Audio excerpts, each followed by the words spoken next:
Welcome to the World Leaders Forum. I'd like to begin by recognizing a few people. Of course, the Prime Minister of Armenia, Nikola Phashinyan, and the Prime Minister's spouse, Anna Hakobyan. Members of the Armenian delegation that are here with us today, and then our moderator, Alexander Cooley, the director of the Harriman Institute, and the Claire Tao Professor of Political Science at Barnard. We also have our co-sponsors, Columbia's Harriman Institute and the Department of Middle Eastern, South Asian, and African Studies, and the many students and faculty who are here with us today. So before I begin, I would like to mention Columbia's Armenian Studies program, as well as the critical public health work that our medical center has been doing in the country for more than 3 decades now. So every fall we look forward to the meetings of the UN General Assembly, which brings many heads of state and government to New York City and then to our campus. Already we have heard from the UN Secretary General's envoy on youth, the Chancellor of Austria, and Queen Mathilde of the Belgians. Later this week, we will listen to the presidents of Iraq, Rwanda, and Georgia.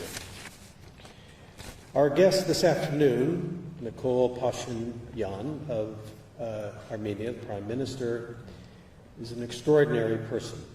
His story, his formative years as a journalist, and his rise to the Armenian premiership is one of struggle, persistence, and grit.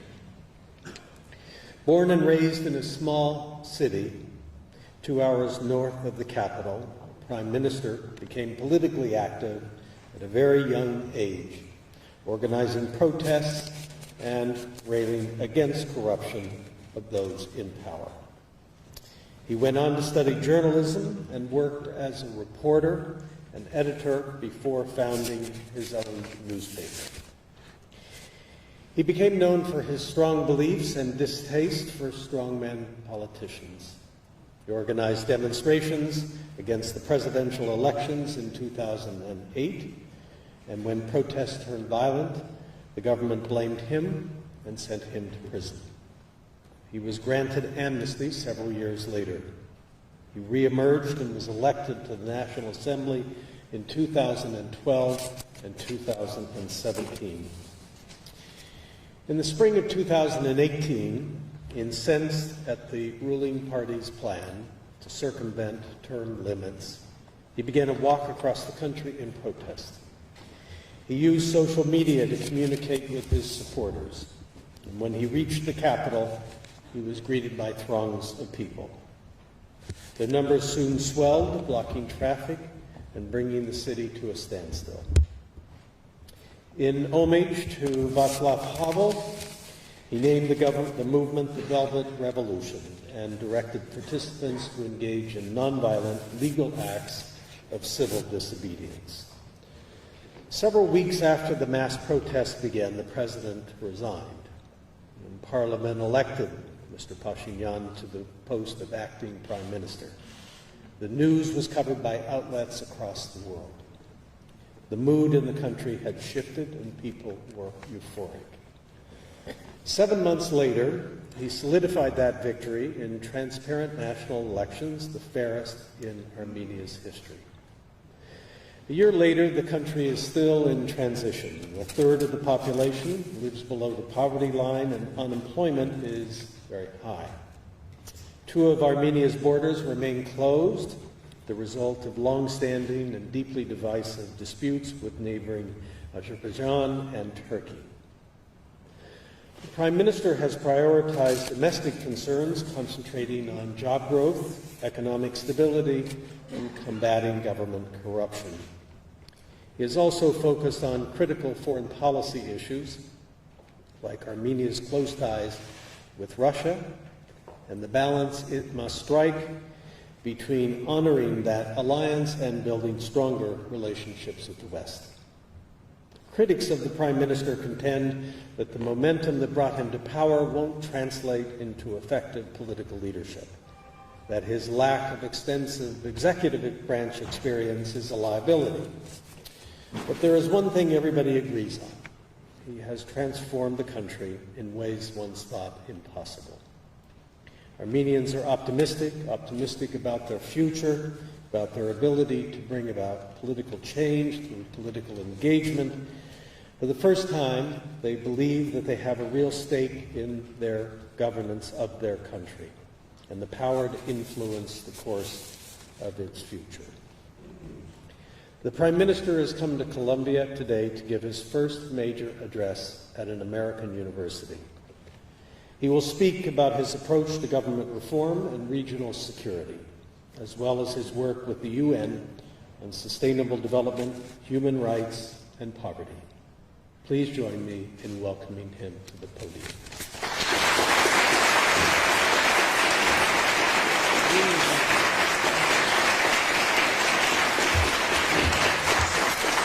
Thank you. President Bollinger, dear students, members of academia, thank you very much for your very warm introduction. I am truly delighted and inspired to be here today and to experience the extraordinary environment of this top university that stimulates learning, academic excellence, and independent thinking. Columbia University carries a special meaning for the Armenians who have had a presence of this campus for over a century. I would like to extend special thanks to President Bollinger for the invitation to visit the university and for the opportunity to make my humble contribution to the extensive and proud history of the very strong bonds that Armenians and Columbia University share, which include many distinguished faculty members and students that have come through the campus. The Armenian Center has an important role to play in supporting Columbia's mission as a global university through dialogue and collaboration, and I am happy that Armenia stands as a partner in this process. Education and universities play a crucial role in training the youth for leadership, for driving social change and transforming our world towards a better tomorrow. Education is indispensable in preserving and promoting fundamental values of freedom, tolerance, and mutual respect. In a world where messages of exclusion and inequalities seem to be on the rise, upholding these values are making them work is as relevant as ever. To reverse the global decline in the democratic values and this rise of the authoritarian trends, the world needs positive examples of inclusiveness and progress, and here is where Armenia, I think, has an important story to share. In spring last year, Armenia came into the spotlight of international media as massive street protests transformed into a peaceful revolution, culminating in a non-violent transfer of power and a profound transformation of Armenia's political landscape.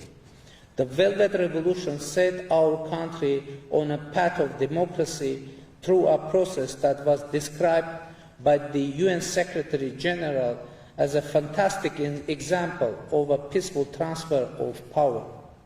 It was a strictly homegrown process stemming exclusively from the demands and aspirations of the Armenian people. It had nothing to do with geopolitics or democracy promotion of external actors. The Armenian Velvet Revolution demonstrated that democracy and human rights continue to be universal values despite widespread ideas of cultural relativism and decline of democracies. The revolution in Armenia was driven by a strong demand for fundamental changes. People in Armenia wanted to have an efficient and competent government able to fight against corruption, to put an end to the electoral manipulations, fraud and clientelism in politics, to eliminate inequality and economic polarization existing in our society for many years, to establish level playing field and to provide equal opportunities for everyone.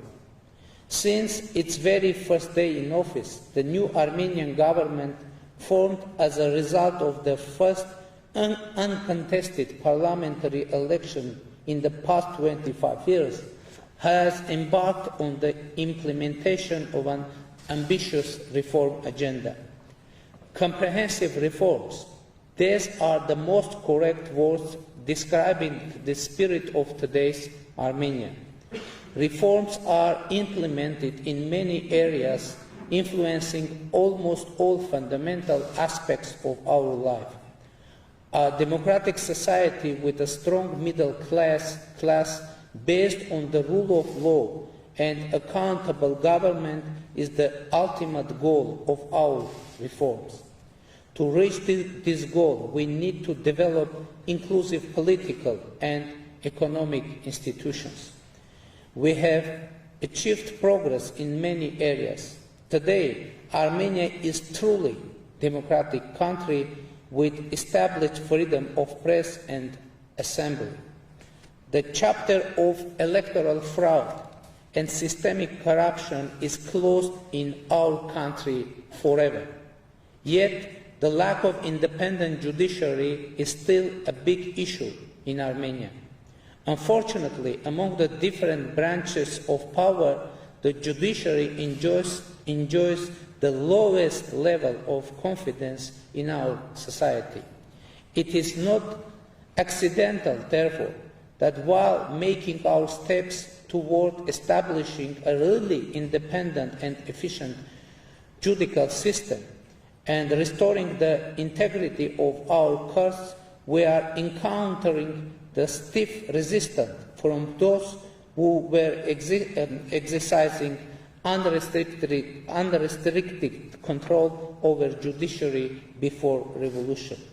They understand that as a result of the successful judiciary reforms, they will lose their last stronghold and the hopes for the restoration of their political influence in Armenia. Those hopes are nothing but illusions, which we have incrementally dismantled in each stage of revolution. With the judiciary reform, we will consolidate the revolution and bring real change for our citizens and trust to the judiciary. Ladies and gentlemen, as I previously said, there was no geopolitical background in the Armenian Revolution. Armenia didn't produce any U-turns in the foreign policy. That is not to say that democracy did not strengthen Armenia's position in the international affairs and did not enrich our foreign policy with important values, principles, and interests. I am confident that the reform agenda shaped by the revolution opens up new prospects and opportunities for cooperation with our partners. In particular, it creates a solid ground for the development and enhancement of bilateral relations with the United States. We have a lot of achievement in this field, including the recently established U.S.-Armenia strategic dialogue. However, we believe that today there exists necessary prerequisites to go further in expanding the bilateral agenda. The U.S.-Armenian relations have deep historic roots. Our people remember with appreciation the tremendous political and material support received from the U.S. government and the U.S. philanthropic community during and after the First World War. It was in response to the Armenian genocide perpetrated in the Ottoman Empire that the United States government founded the Near East Relief Organization, which officially became the first American philanthropic effort created exclusively to provide humanitarian assistance to the Armenian nation. Massive fundraising campaigns rescued 132,000 Armenian orphans and hundreds of thousands of refugees. In 1991, the U.S. stood by Armenians and their newly established independent state once again. Today, the U.S.-Armenian friendship is anchored in the shared values and in the ultimate respect for human rights, democracy, and dignity of the people.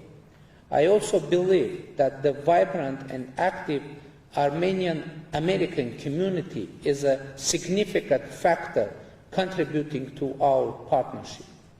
We take a great deal of pride in Armenian Americans who, having attained impressive heights in business, science, art, literature, entertainment, and other fields, also preserve strong interest and support to the ancestral homeland.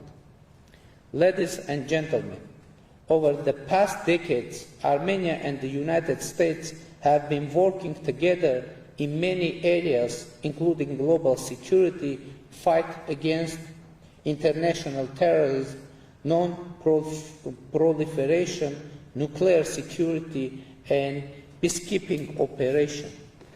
Today, Armenia, with its 131 strong peacekeeping troops, is the second largest non-NATO member nation contributing to the operation in Afghanistan.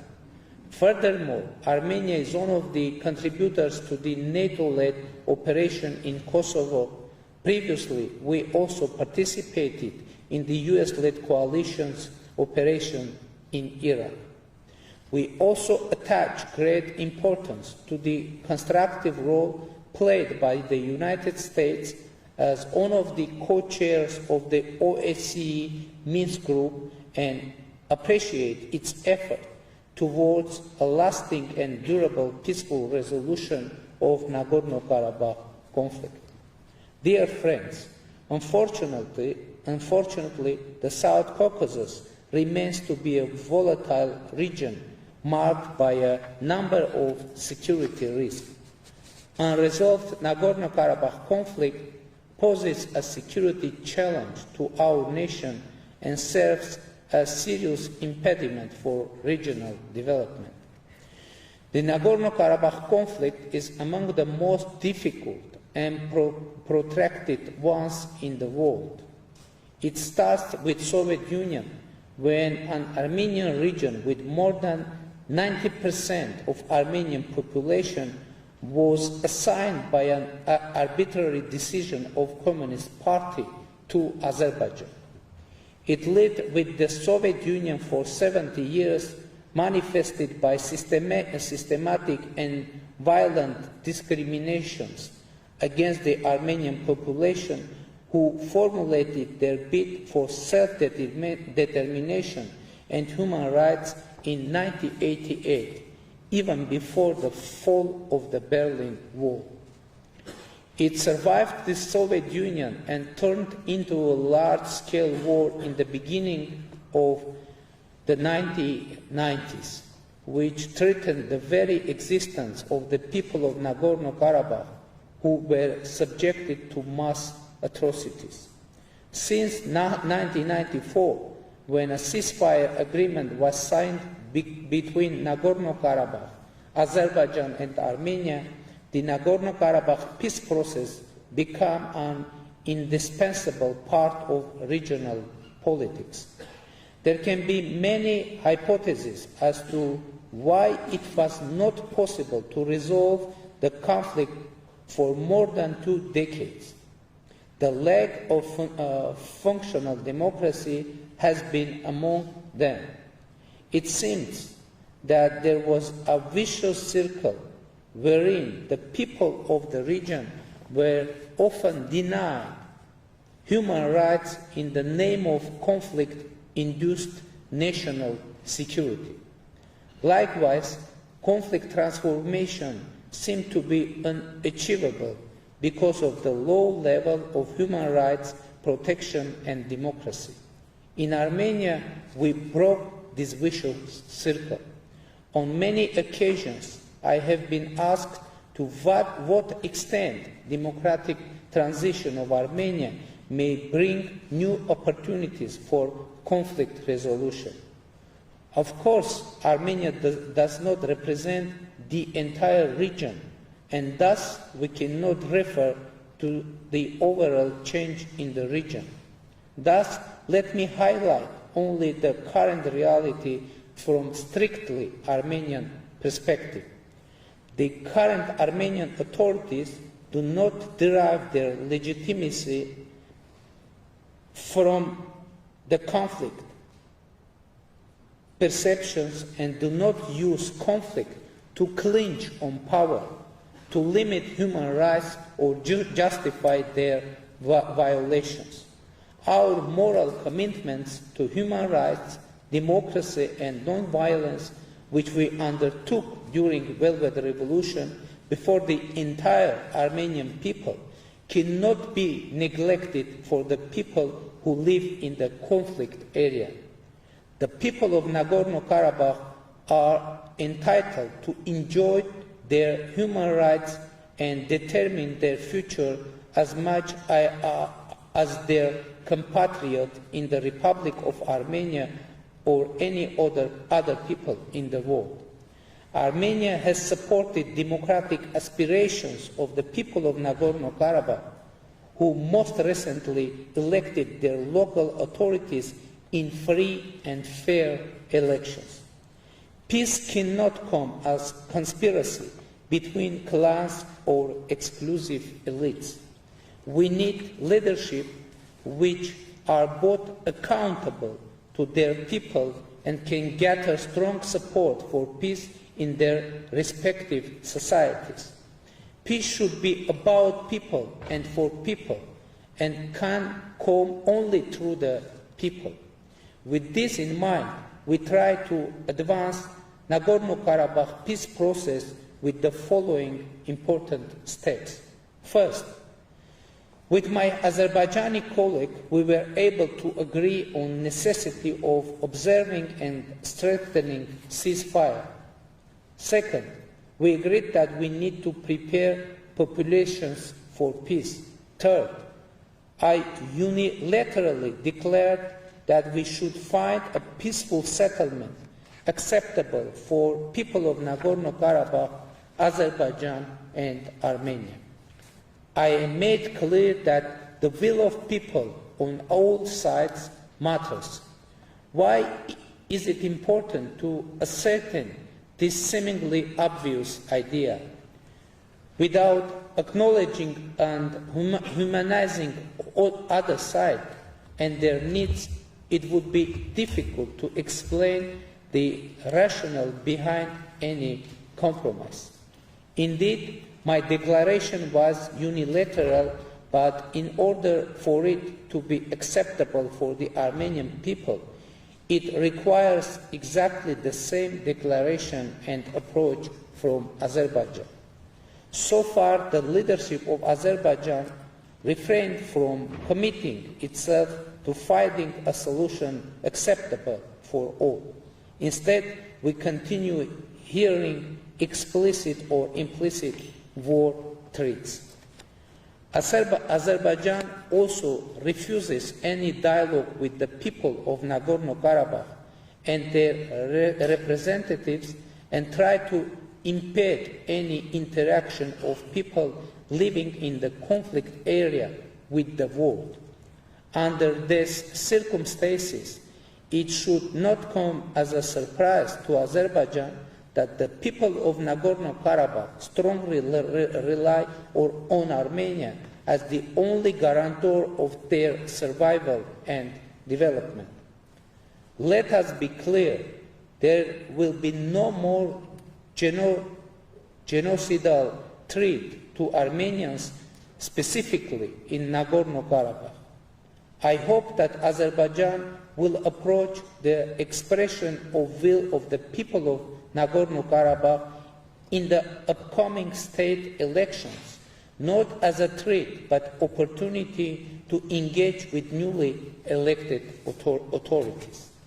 It is our view that the international community should continue to support the peace efforts on the co-chairmanship of the OSCE Minsk Group, namely France, Russia, and the US, especially by sending clear message on inadmissibility of the use of force. It is important that within the OSCE Minsk Group co-chairmanship, the US, Russia, and France closely cooperate with each other. This is good news both for our region and for the world, as it indicates that great powers are able not merely to compete, but also to cooperate with each other, at least in one particular region of the world. Unfortunately, not all regional players have been showing the same degree of responsibility. Turkey continues to be a source of instability and tension in our region. I can be critical on many issues of domestic and foreign policy, but I should acknowledge that the previous government of Armenia made very strong efforts to establish relations with Turkey both in the beginning of the 1990s and in 2008-2009.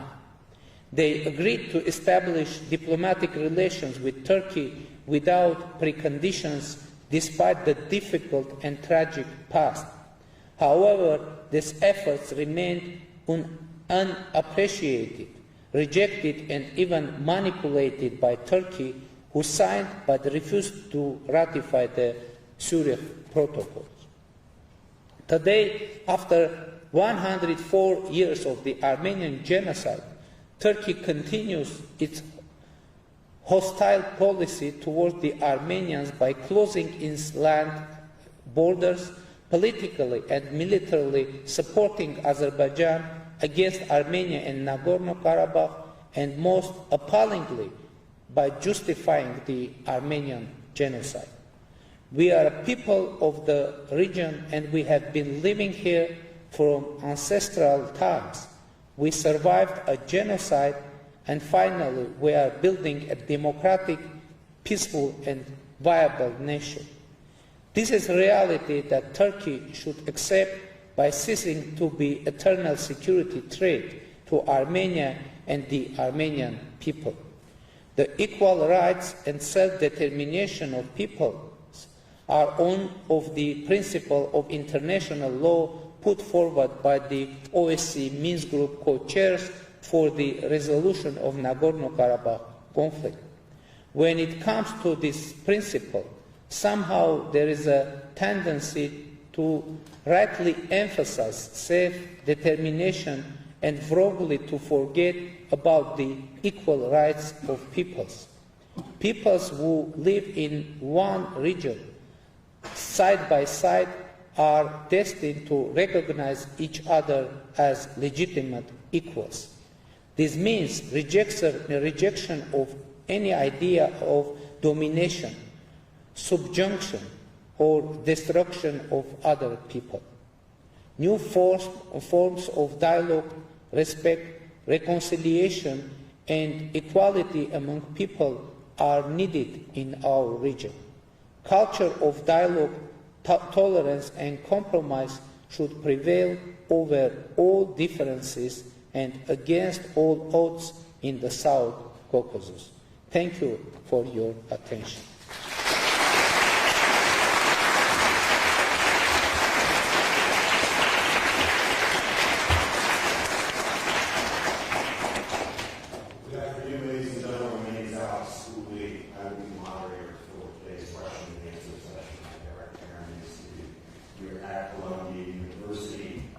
We are on the record. We are being live streamed across the world. So I would encourage you, if you have a question, to please use the microphones on either side, introduce yourself, and then keep your question as brief as possible so that we can include as many as we can in our limited time. I will start the Q&A by asking the Prime Minister about the role of the diaspora in this reform process. Traditionally, of course, the diaspora has always had an important relationship. What do you see as the previous barriers and challenges for engaging with the diaspora? What steps have you taken to bring the diaspora into this reform process the state will envision that you have? Of course, diaspora is a very important factor for democratic reform in Armenia. And before revolution, Armenian government were keen to cooperate with diaspora only on issues connected with Nagorno-Karabakh conflict and Armenian genocide, international revolution. But now, for us, it's very important and we are ready and to cooperate with diaspora in reforming agenda and making our democracy sustainable and strong institutions. And so we have many renowned persons, actors in our diaspora, and we hope to involve them into reform process in our country. Very good, thank you. So let's take the first question. We'll take them over here, please. Yes, please. Hello, my name is Yervan Medkonyan. I have a question about your plans with the judiciary in Armenia. At least in American constitutional law and most other constitutions, the judiciary is not one that's democratic, like the legislature or executive, and oftentimes it's proven very difficult for any country to try to modify the judiciary through legislative means. And oftentimes people have to resort to constitutional amendments or changes in the Constitution.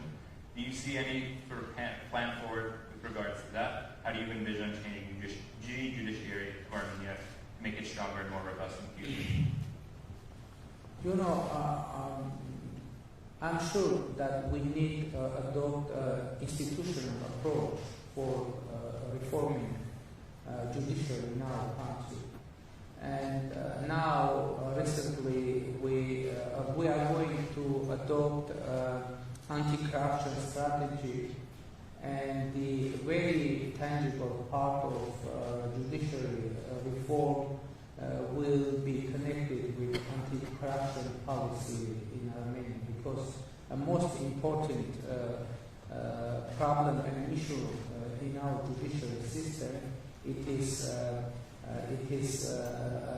corruption in judiciary system, and it was connected with many factors, and not the least factor is on very low salaries of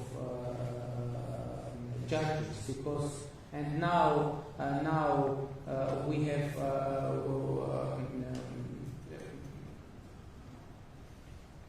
have no interest among the high level specialists.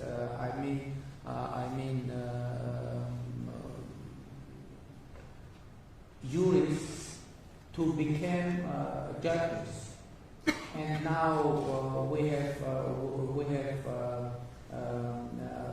problem with inviting new judges into our judiciary system, because they have too low salaries, and in condition when there is no way to take bribes, etc., there is no interest for people become judges. And now it is very complicated process, and now we hope to increase the interest to be judged in Armenia, and we are going to cooperate with our international international partners to make the activity of judge more attractive for good specialists. And maybe we will have a need to make amendments in our constitution too. But now, at first, we need to have some reform in our legislative level. And now, until now, our constitution allows us to do that and move forward. Thank you. Let's go to this side. Yes, please. Hello. My name is Lì Bolingere. Prime Minister Phashinyan, a recent review which was funded by your government and conducted by Earthlink and Advanced Resources Development, or LARD, concluded that the environmental impact assessment of the Amulsad open pit mine, which you support, was deficient. If this mine is opened, despite the existential threat it poses to Jedmuk, its surrounding villages, and Armenia's most important water source, Lake Stevan, the report clearly states that Lydian, the corporation that plans to operate in Amulsad, has underestimated the cost of closing the mine after it has operated and rehabilitating the surrounding area. According to LR's report, Lydian has allotted only 5 years for recovering Amulsad. In comparison, in the United States, according to federal and state laws, regulations call for a minimum of 30 years for monitoring and rehabilitating an open pit mine of this magnitude. Furthermore... Oh, can we get to the question part of this? Yeah, I think we get the judge. Thank you. Yeah. One other note is that LR has said that it will take $70 million to actually rehabilitate the area. And so I would like to know how your government plans on enforcing this and making sure that Lydian, if the mine does open, actually is responsible and invest the $7 million that are needed to recover Amulsad. You posed a very wide question, but let me to answer very concretely. If you mentioned existential threat for Germany. If we will define that there is a real existential threat for Germany or for anyone in Armenia and any region or like Sevan, this project will be closed.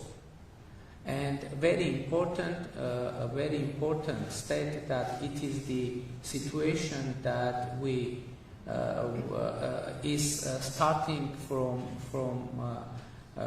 we inherited from previous government, and it is very sensitive situation connected with not only environmental issue, but also it is connected with Armenian obligations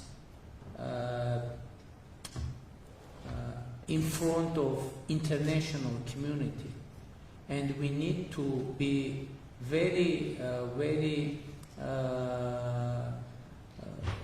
careful in solving this situation, not to damage not only Armenian environment but Armenian investment environment as well, and Armenian international obligations as well, and Armenia's international image as well. And it isn't a very easy question, and I don't think that it has easy solutions.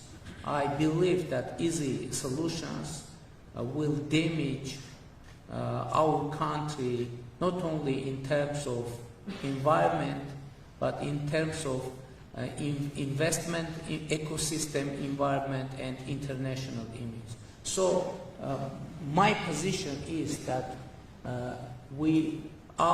any solution, we must make informed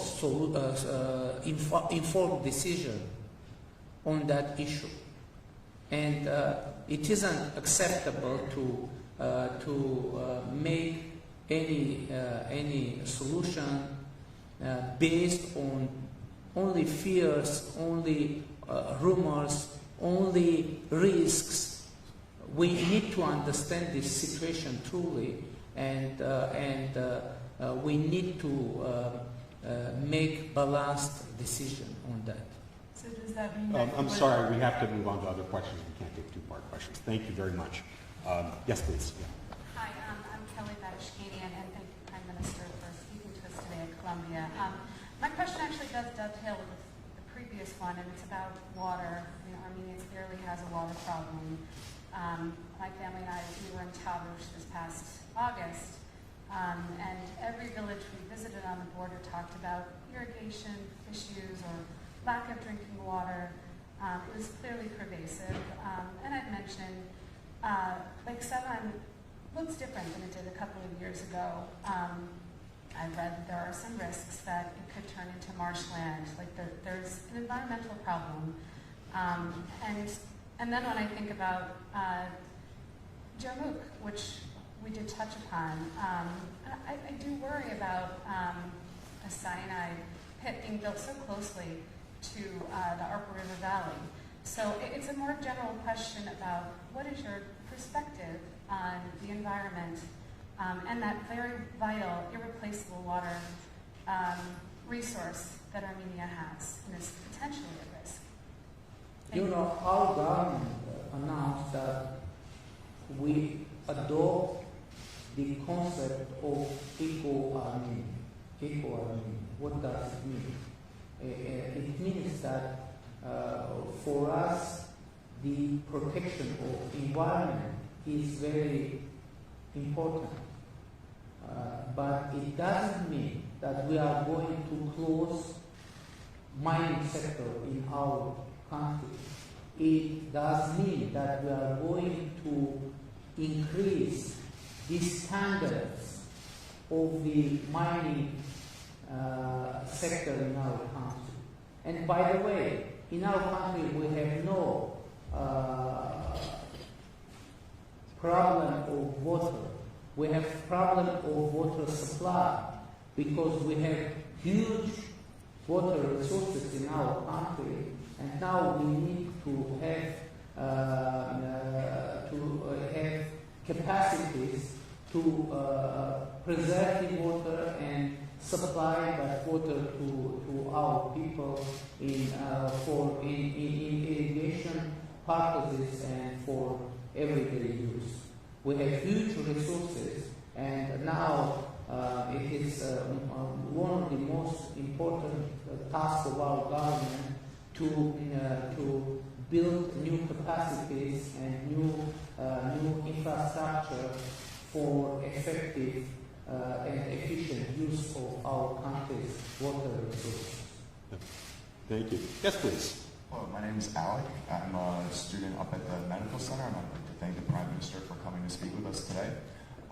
So the previous Armenian government was unwilling at the time to condemn Russia's annexation of Crimea at the UN General Assembly, along with only 10 other nations. So I'm wondering if you would be willing to condemn that today.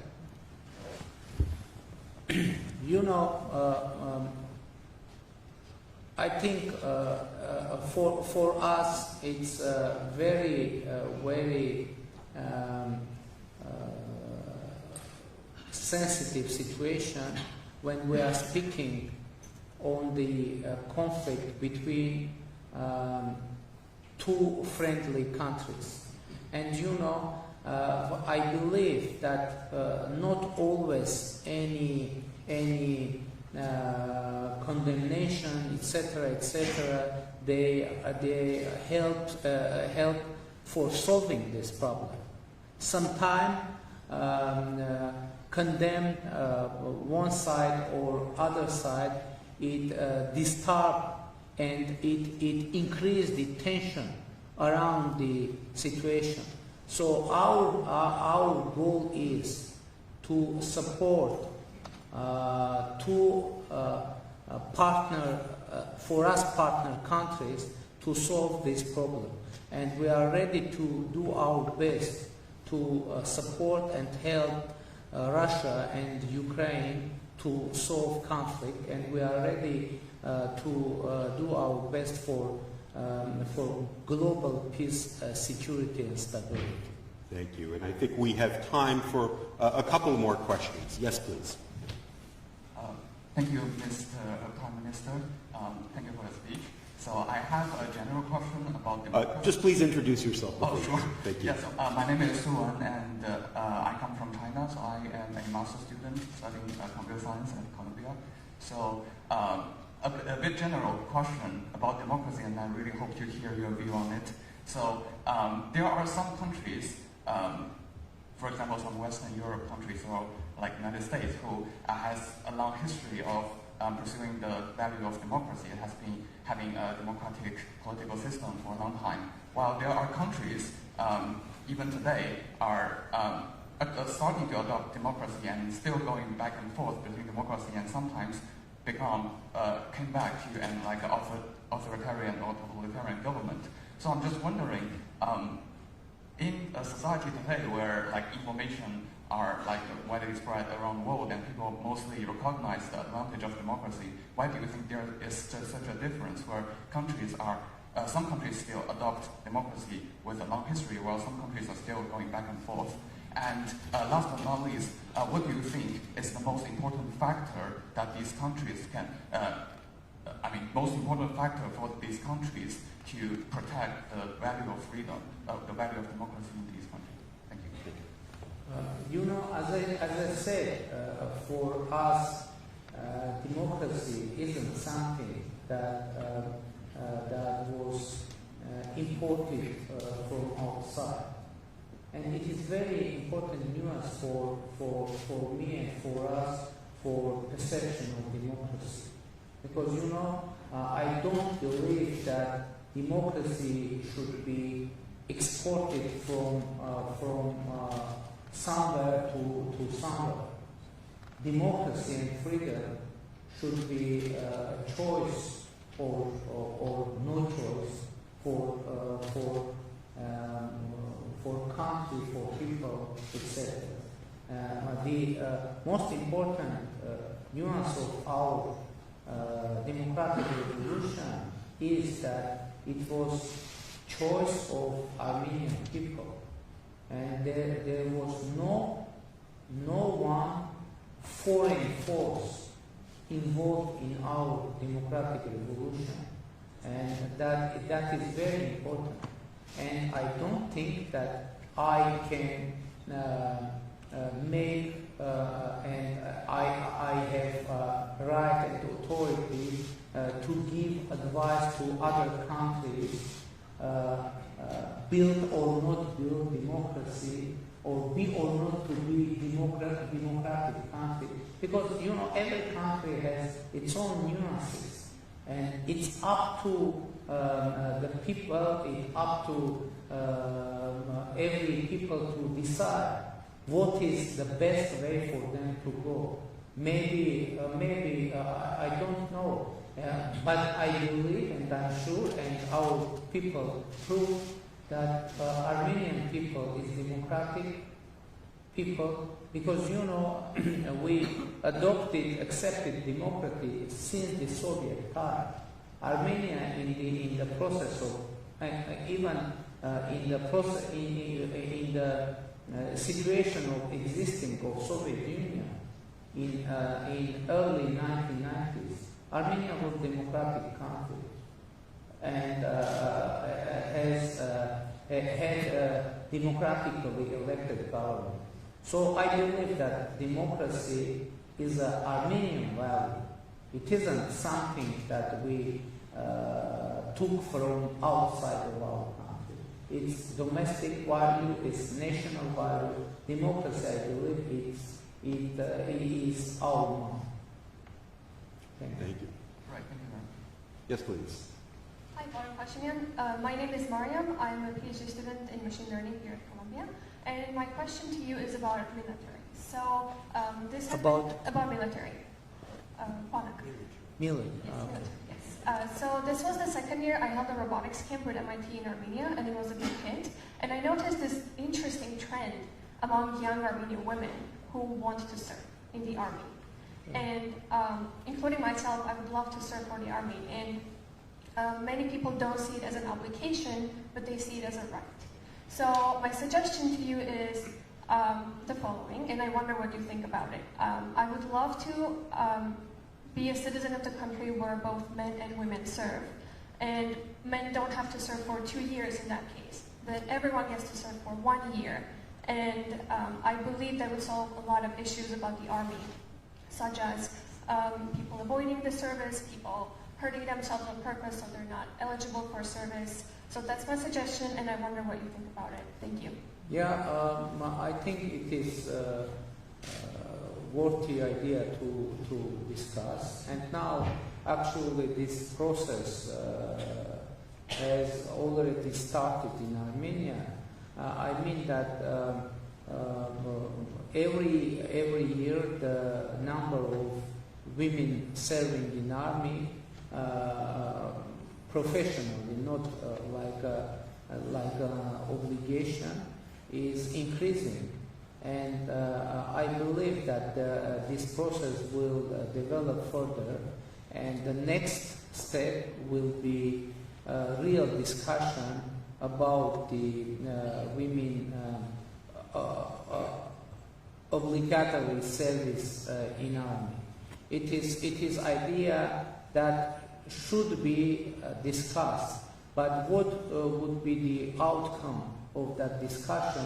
Now I can't say, because as I said, Armenia is a democratic country, and we need to solve this problem, this issue, through the wide discussion with our society, with our people. Thank you. And we have time for one more, but very quick, please. Yes. Thank you for your time. And I'm Jason from School of Engineering and Applied Science, also from China. We know that Armenia is on the Asian Silk Road and also joined the Belt and Road initiatives.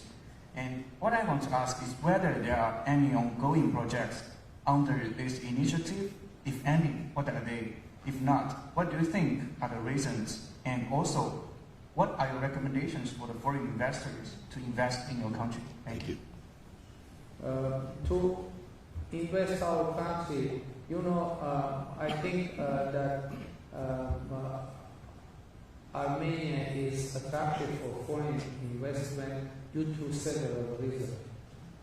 First of all, Armenia is a place which is very important to create global connections. I mean, first of all, Armenian diaspora, and secondly, Armenia is a member of the European Economic Union, and it opens the European Economic Union's market for investors in Armenia. And Armenia has GSP and GSP plus trade regime with the European Union, with the United States, Switzerland, and Armenia, of course, most importantly, has talented people, talented young generation with the big and strong ambitions and energy. And it is just beautiful country where it's very convenient to live. Thank you. So, Prime Minister Phashinyane, we want to thank you for sharing these thoughts with us, your vision for the country. We want to wish you success with your ambitious reform agenda, and please extend an invitation to you to visit us again in the future. Thank you so much for being here.